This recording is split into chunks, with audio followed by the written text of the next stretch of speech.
3 βήματα για styling χωρίς φθορά, που σχεδόν καμία δεν τα κάνει σωστά. Λουζόμαστε, χτενιζόμαστε, πιάνουμε το πιστολάκι και μετά αναρωτιόμαστε γιατί σπάνε τα μαλλιά μου, γιατί φριζάρουν, γιατί δείχνουν ταλαιπωρημένα. Πρώτο βήμα και πιο βασικό, leave-in conditioner.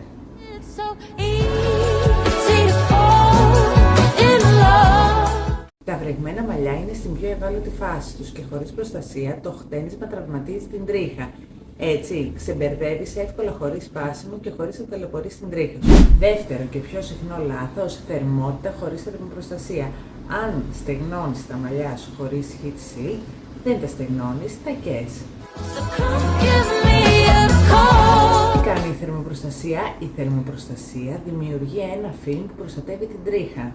Και στο τέλος, λίγο λάδι. Δεν χρειάζεσαι πολλά προϊόντα, απλώς χρειάζεσαι τη σωστή σειρά. Αν θέλεις και εσύ styling χωρίς φθορά, θα βρεις όλα τα προϊόντα στο mvhairstore.gr και στο φυσικό μας κατάστημα για να σου τα προτείνουμε σωστά.